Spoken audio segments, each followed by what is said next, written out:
and welcome to this presentation about Swift nest boxes and making your space Swift friendly. The good news is that Swift nest boxes do work in helping to recover the Swift population, and in Mayo, where I'm based, we've seen a 20% increase in the occupied nest sites in Mayo over the past 10 years. And that's thanks to the Nestbox projects, and this increase is growing year on year. So I'm happy to share with you my experiences and give you a little bit of information on Nestbox dimensions, internal and external Nestboxes, and a few pointers of things that you need to be aware of, and of course a bit of information about the attraction call system. So Swift nest boxes come usually in either single, double or triple entrance and compartment. So I usually use the triple compartment box because Swifts are colonial nesters and you want to really be providing as many nesting compartments as you can. So I'd normally put at least 2 triple entrance boxes at any one site, which will give homes to eventually 6 pairs of Swifts. There are some important points to remember when looking at Swift nest boxes and which model of nest box to buy or make. And the first one would be the dimension of the nest box. And what you have to bear in mind when you're looking at the size of a nest box compartment is that it would eventually be housing 5 Swifts. So that would be 2 adults, and if they have a full clutch of 3, then that means we're talking about 3 chicks. So as the chicks get near to fledging, they're the same size as the adults, so you're looking at having to house 5 full-grown birds. So the minimum nest box compartment size that I would recommend is the one that's marked on this slide, with a height of 16 centimetres, a depth of 16 and a length of 32 centimetres. This is the size that's used in the Schwegler 17A and also by Genesis nest boxes, I believe.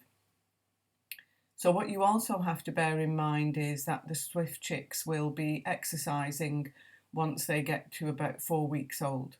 So this means that they're going to be doing push-ups and all sorts of pre-fledging exercises to get them strong enough so that when they do fledge, they're not going to get grounded, because they do only have the one chance to leave the nest box and fly off, and therefore they need to be flying non-stop for at least a year, maybe more, until they find their own nest box, so they need to be good and strong.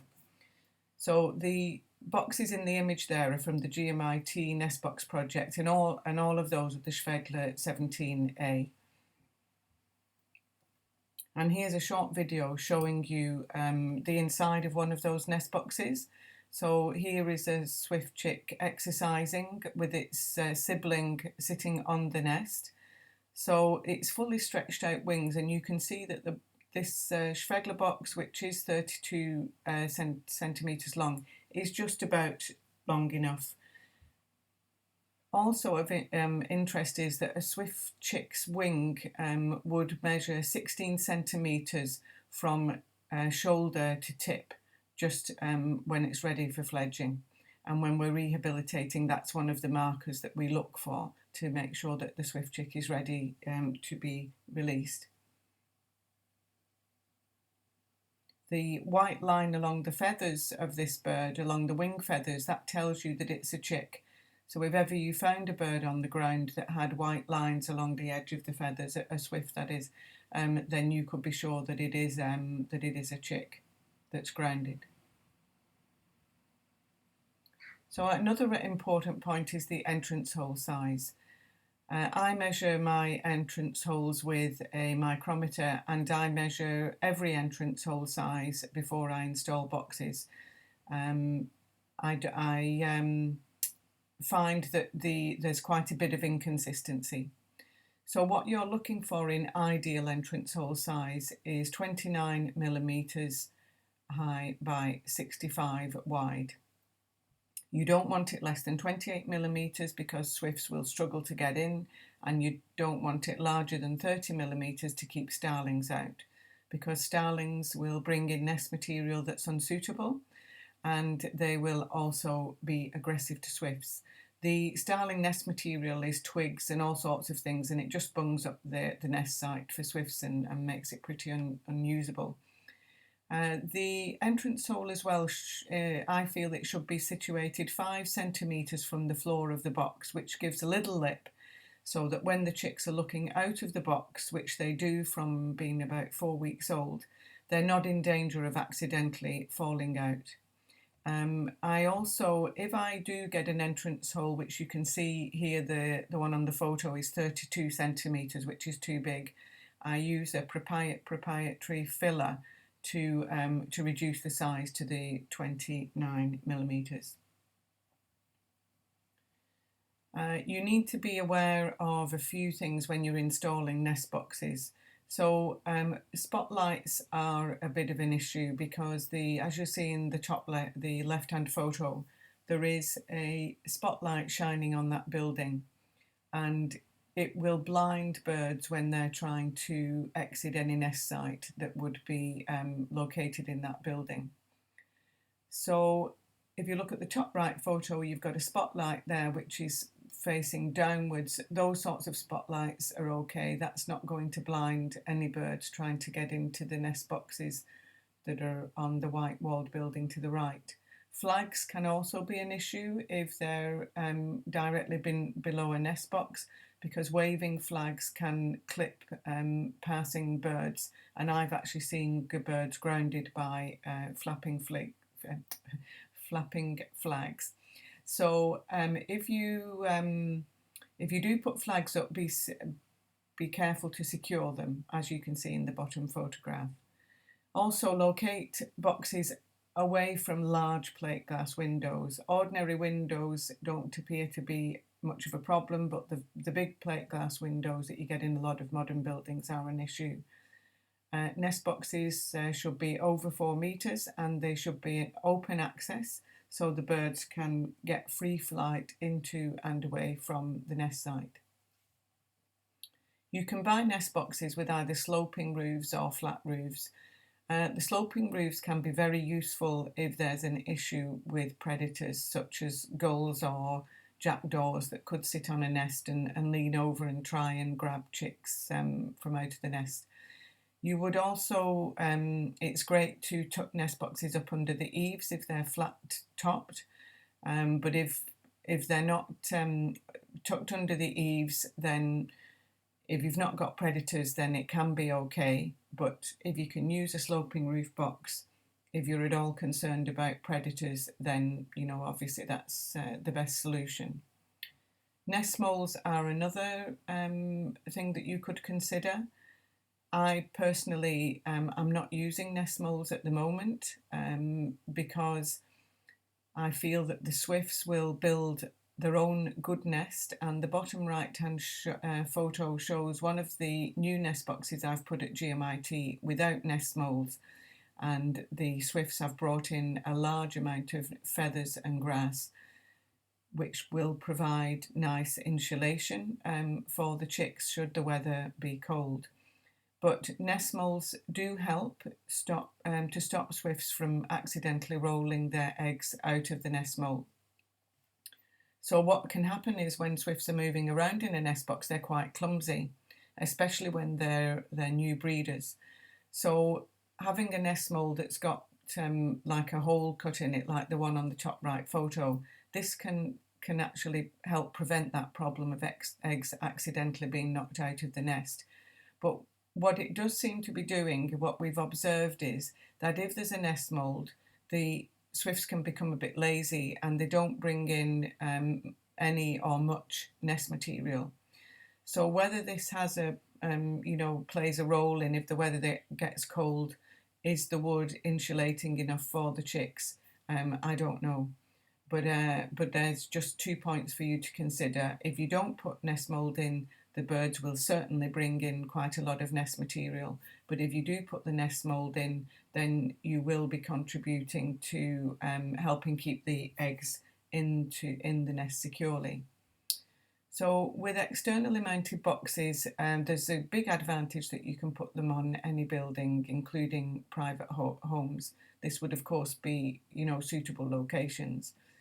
The disadvantage is that external boxes often need maintenance and usually painting. As you can see, this nest box is in need of some tidying up. The other disadvantage is they can easily be removed and they can be damaged. I've had nest boxes damaged by vandals. They also most of them would have a limited life. So, you'll probably find that you'll have to replace them from 5 or 6 years onwards. But swifts will nest in the same place for life. So if you're providing a triple entrance nest box, so 3 cavities, then you're going to have 3 pairs of swifts nesting in there. And they will, they'll continue to nest in there. Even if one of the pairs goes missing or dies, it will be taken up by another pair. So you may need to think about a long-term plan of replacing those boxes with identical location when the time comes that those boxes have deteriorated. Externally mounted boxes should be located above 4 metres, open aspect to allow free flight in and out, under the eaves if possible, in a horizontal line, not one below the other, because you don't want to have birds colliding when they're entering or leaving boxes. Not south facing, because the boxes can get too hot, and if boxes are exposed to sun, I would recommend painting them white. Not near the large spotlights, not near the large plate glass windows, and not right onto busy main roads, because they can collide with traffic, especially lorries. This diagram from swissconservation.org is quite a good, easy guide on where to locate nest boxes, and you'll see the photo of the house there. Although the boxes are over the windows there, those types of windows would not normally be a problem.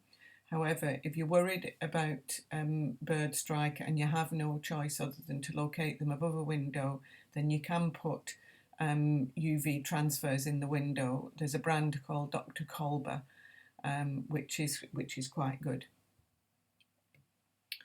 External nest boxes tend to be made from wood or marine or birch plywood, fiberglass, magnesium cement board or woodcrete. And you can make your own, and if you do make your own, then you can use a model like Zeist, the Zeist model, which has a sloping roof, or just make a simple rectangular box. But if you make your own, please be mindful of the compartment size and also of the entrance hole size. In Ireland, you can buy nest boxes from 2 companies. They're actually made in Ireland. One of them is the Genesis nest box, made from magnesia cement board, and then the Nestbox Island, which is made from exterior grade birch plywood. The Nestbox Island model is based on the Zeiss model, and both of those nest boxes have the minimum dimensions, and they also have the correct entrance hole size. You can also get these woodstone or woodcrete external boxes, and what I would say with whatever nest box you look or you're buying, check what the internal dimensions are and check what size the entrance hole is. There are lots of nest box models on the market, and some of them have an entrance hole in the floor of the box, and I would recommend against these because chicks look out of the nest box when they're close to fledging from about 4 weeks onwards, because they're curious as to what's happening in the outside world. And with the downward facing hole, they lean forward and they're probably trying to see more and more. And I know cases where where swift chicks actually will fall out of a nest box like that, and then any grounded chicks have to be then rescued and reared by a rehabilitator. So if you choose a nest box model with a forward facing entrance hole and with a little lip, you would avoid that sort of problem.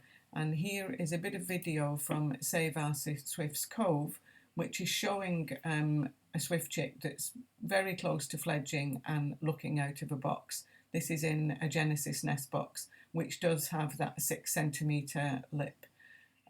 So that bird is very, very interested in the outside world, and there would be every chance of it falling out if it didn't have that little safety mechanism of the lip.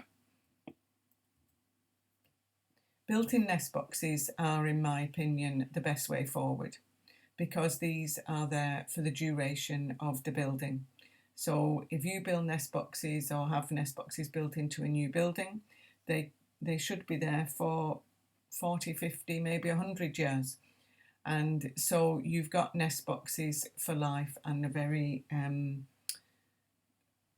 attractive solution to the swifts. It's what they're used to seeing. They're used to seeing a hole within a wall, rather than with the external nest boxes, it's a hole kind of sticking out from a wall.